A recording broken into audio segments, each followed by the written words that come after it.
हर हर महादेव, जय सीताराम आप सभी को। आइए आज चलते हैं बड़ा ही प्राचीन और दिव्य मंदिर जिसका नाम है मेघनाथ महादेव। बड़ा ही दुर्गम और कठिन रास्ता जो कि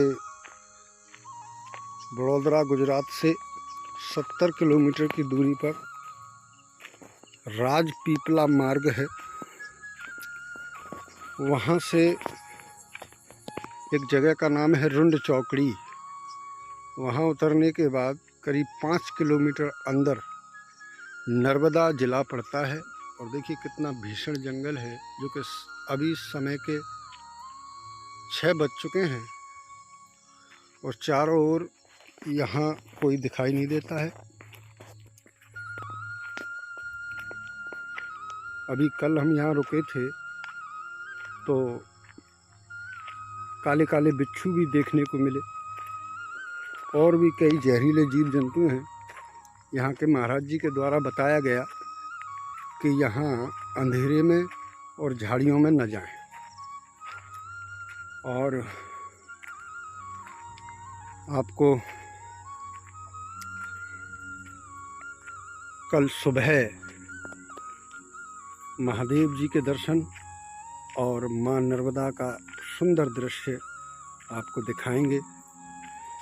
और एक और जानकारी आपको दे दें। देखिए वैसे यहाँ से जो आपको पेड़ों से आगे जो दिखाई दे रही है वो माँ नर्मदा ही है।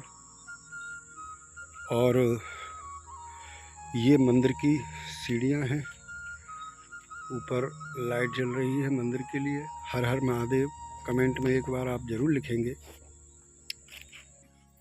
देखिए ये शाम का नज़ारा माँ भगवती नर्मदा जी का, बड़ा ही सुंदर और मनोहर दृश्य।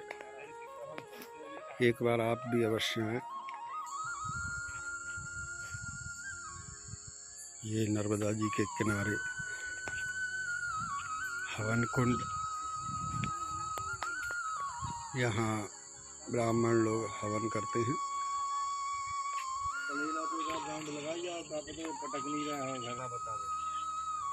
ये हमारे दिव्य महापुरुष ब्राह्मण लोग विराजे हुए।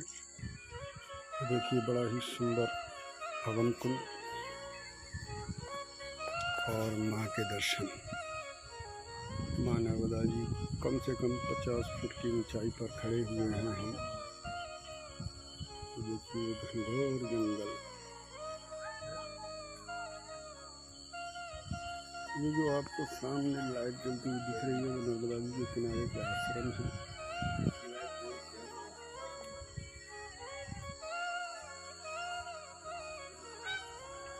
चारों तरफ घनघोर जंगल है। आइए चलते हैं। एक हमारे महाराज जी खड़े हुए हैं, उनसे बात करते हैं और यहाँ के बारे में जानने का प्रयास करते हैं। सीताराम महाराज जी। सीताराम जी। महाराज जी बताएंगे यहाँ के बारे में। ये जो है अभी महाराज जी बता रहे थे बड़े कि यहाँ रात्रि में इधर उधर नहीं जाना चाहिए, कोई कारण? नहीं, ऐसा तो कुछ नहीं है जी। देखिए आपको एक बात बता दूं जी कि माता नर्मदा का तट है। जी जी। और प्रायः यहाँ पर सांसर्गिक लोग नहीं आते हैं। जी जी यदि आप इस समय भी जाकर के देखेंगे जी तो कई दिव्य संत लोग यहाँ पर बैठ करके साधना कर रहे हैं। जी। हाँ, लेकिन जंगल है जी। अनेकों जानवर यहाँ पर घूमते रहते हैं। जी जी। जैसे कि सर्प है, चीता हुआ, शेर हुआ। जी जी जी। और माता नर्मदा में से मगर भी आकर के पास में बैठते हैं। हाँ, कई बार देखने को भी मिला। तो यही सावधान करते हैं सभी को कि रात्रि के समय जंगल में ना जाया जाए। जी जी। और वैसे ये जो स्थान है ये साधना के लिए है। जी। थोड़ा ऊंचा भी है तो अधिकतर कोई जानवर यहाँ आ नहीं सकते हैं। मेघनाथ महादेव के नाम से मेघनाथ महादेव भगवान का मंदिर है, बहुत सिद्ध ही पीठ है। जी। यहाँ पर ऐसी मान्यता है जी कि यहाँ पर साधना करने के लिए बहुत सारे संत यहाँ पर आए हैं। जी। यहाँ से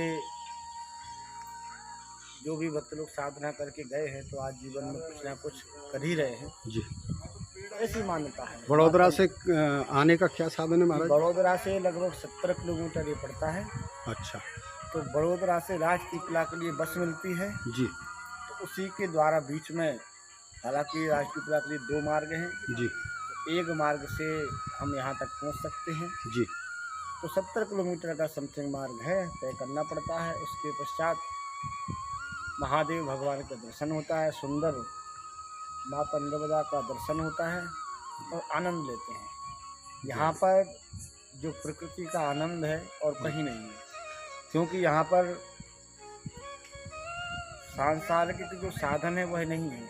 जी केवल जी। भगवान का भजन व्यक्ति करे, आनंद ले। हाँ, या मनोरंजन का ऐसा कोई साधन नहीं, कोई साधन नहीं, केवल भगवान की भक्ति। केवल भगवान का भजन जय जो हो, व्यक्ति करना चाहते हैं वो यहाँ पर प्रेम से आ सकते हैं। जय हो। और यही नहीं, ऐसे नर्मदा किनारे जो कि यहाँ का जो परिक्रमा मार्ग है, जी उसमें भी अनेकों आश्रम में से बने हुए हैं जो साधना के लिए जी जी योग्य हैं, साधना करने के लिए जी बहुत अच्छी जगह यहाँ पर उपस्थित है। इस तरफ भी है, उस तरफ, यहाँ से लगभग 100-150 किलोमीटर समुद्र भी है।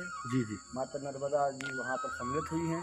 भरूच पड़ता है आगे जा जी करके, भरूच में ही समुद्र है। जी जी तो वहाँ पर ये माता नर्मदा जी का जो विशाल स्वरूप आप देख रहे हैं, जी जी ये जा करके समुद्र में जी।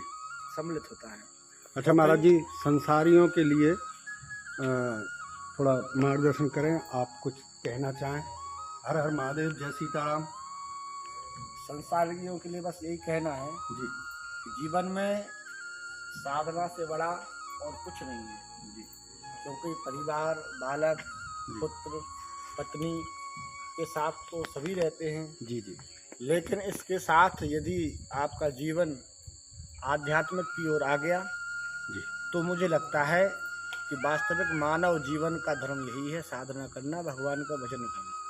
सही बात। ऐसा नहीं कि आप बचपन से ही भजन में लग जाओ, जब समय मिल जाए। अपना परिवार का पालन करें, पोषण करें। जी जब आपकी अवस्था आए, आपको लगे जी जी कि परिवार वाले अब हमसे मोह नहीं रखते हैं, हम उनके काम के लिए बचे, जी तो आप लगभग 60 वर्ष की अवस्था में घर को छोड़ दीजिए। जी यदि आप घर से संपन्न हैं, परिवार से अच्छे हैं, आपके पति, आपका बालक, आपके सभी परिवार वाले आपका कहना मानते हैं, तो आप घर में भी साधना कर सकते हैं। जय हो। ऐसा नहीं कि किसी तीर्थ में जाना हो। जी बिल्कुल।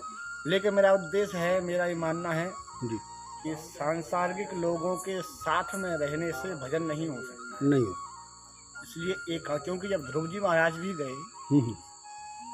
तो घर में उनकी सब व्यवस्था थी, लेकिन फिर भी वह जंगल में मधुबन में गए, एकांत में। मथुरा में गए, उन्होंने भगवान का भजन किया। जी तो साधना का जो स्थान है जी जी वह एकांत ही होना चाहिए। बहुत एकांत में जो साधना करता है उसको, उसकी साधना सफल होती है, बहुत ऐसा मानना है।